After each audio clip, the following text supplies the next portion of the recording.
Hello. I'm so sorry I could not figure out how to live stream. I don't understand how to.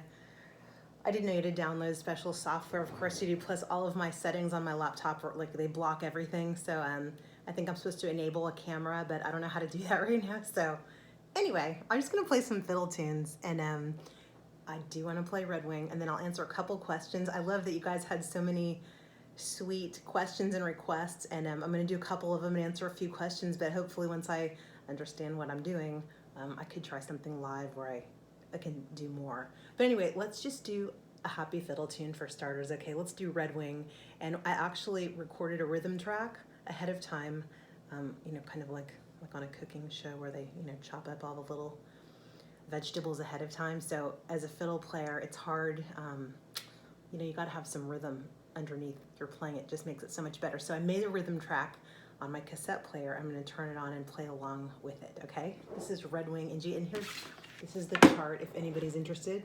I made this little rudimentary chart. Okay, and I'm going to play it 4 times through, so feel free to join in or have a beer. I'm having a beer, and I'm going to play Red Wing now. Okay.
Okay, I hope that was all right. And actually, so I wanted to answer one question that somebody had. I'm sorry I didn't write down the names of everybody.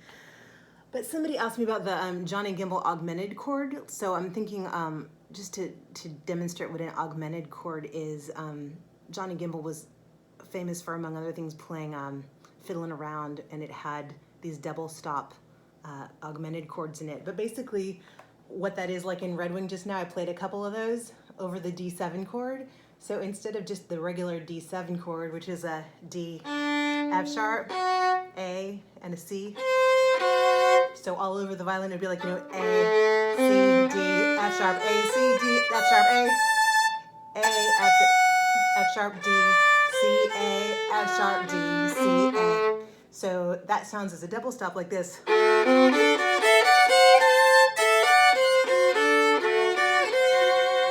So with an augmented chord, you're basically going to substitute a B flat for the A, and that sounds more like this.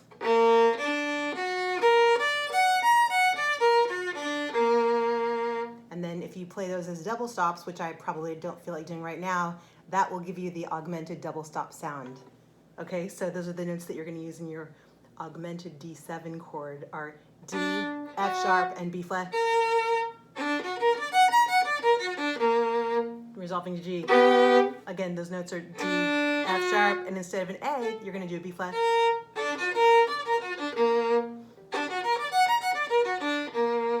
Okay, hopefully that answered that question. Okay, I did another rhythm track of another song that I really just love. And it's not Maine's Prayer. I know a lot of you guys wanted to hear Maine's Prayer, but I did Lily Dale instead. But I wanted to answer another question about bow grip. So for the person who is interested in that, I started out playing Suzuki violin, and they have a bunch of wonderful ways that they show people how to hold the bow and do all kinds of exercises. So one of the things that I remember, I don't really teach technique, but this is how I remember I think I probably learned. But among other things, you know, is this idea of kind of like a bear paw, and you just put your paw over the bow like that, very relaxed. And then the pinky, you know, goes up like that. And then the thumb sits inside right here, the frog. Beginners tend to play with their thumb outside for starters, like this.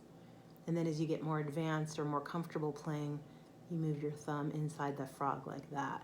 And then there are all kinds of great exercises that you can do for your bow grip. That's a good one, like that. Or you can do, you know, climbing up the bow. That's a classic.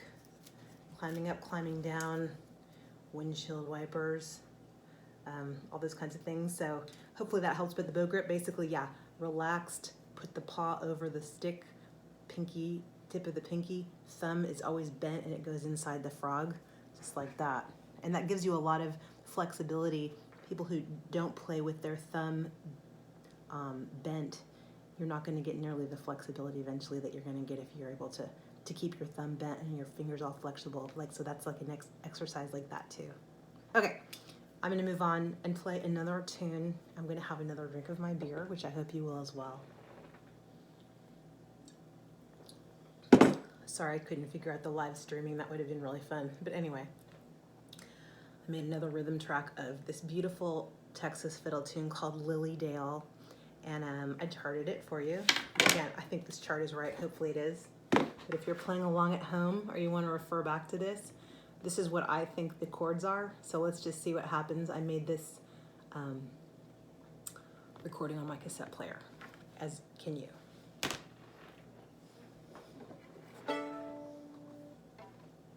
And it modulates. It starts in G, and the second half modulates to the key of D. So every time you go to the second half, you change keys. Some people play it by staying in G the whole way, but to me, the kind of more traditional way is to go to D dog, so that's what we're going to do. And the rhythm track.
this all in one take, so if I screw it up, so be it. I'm not sure I've totally sold over the right chords in the second half, but hopefully, you know, we're not going to be super worried about it right now.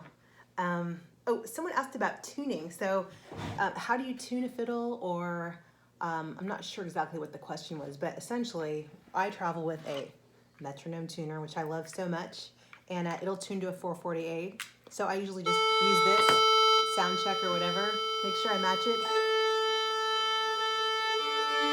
And then I tune the other strings against that open A too. The D string, which is a fifth away in the G string. That's a fifth away, and also the E up above it. You can hit some harmonics if you're wondering if it's in tune.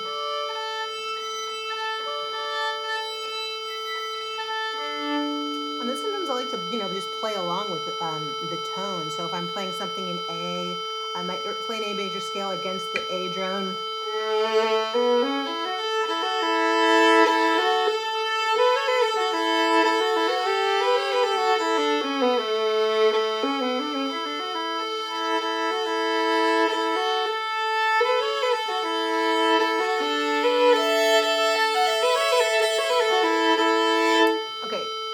Go on and on about the metronome and the tuner, but that's the general idea. And then, you know, if you're camping or if you're on a pack trip, you don't have your electronics with you, then you can use the good old-fashioned tuning fork, which I do love. Hit your knee, hold it over the bridge. You hear the A? There it is. I'm going to do it one more time. So just hit it on something soft but firm. There you go. It's a lot cheaper, and the batteries will never die. Okay. I don't really know what else I'm going to talk about today because I'd rather do this live, but I will do, let's see, when did I start playing? Should I just answer that quickly? I started playing when I was 3 in Kansas City, and I played Suzuki when I was a kid, which I think a lot of traditional improvising fiddle players actually started out with, and a lot of great classical players too, but it's a wonderful method where you just learn by ear. So my mom's a violinist, and I used to hear her playing around the house, and then I liked the sound of the violin. I liked the way she played, and so I thought maybe that I could do that also. So I started playing very young, and I just mostly did classical music, but I did start busking by the time I was in about junior high. I realized that on Saturday nights I could go out by myself even and play fiddle tunes on the street and make money. So that's what I started doing. Some of these songs that you guys requested are actually from my early arsenal. Bill Cheatham, that was one of the first songs I ever played. But another song I did long ago is Liberty. That's a great fiddle tune. Bob Wills did it. It's a classic. So how about I'm just going to play Liberty. But what's cool about Liberty is that I actually know a harmony part to it, which I pre-recorded. So I'm going to play along with my sister Alana playing the other line of Liberty, and then maybe call it a day, post this, and figure out how to do a live stream. Okay. And Liberty's in D. I wish I knew what other questions you had, but...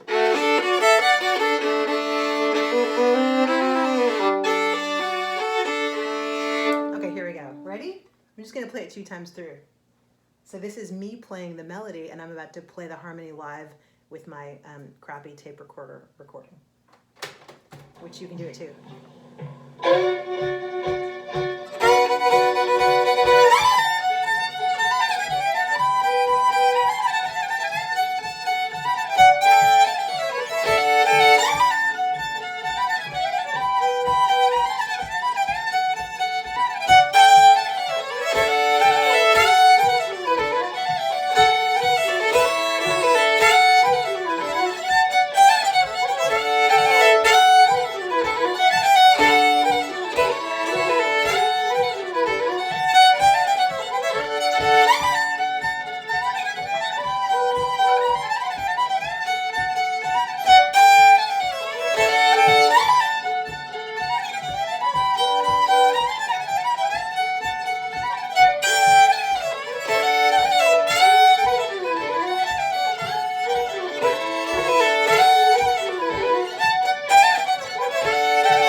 All right, that's the general idea. I'm gonna figure out how to do this properly, and I hope to see you guys soon. Thanks. Bye.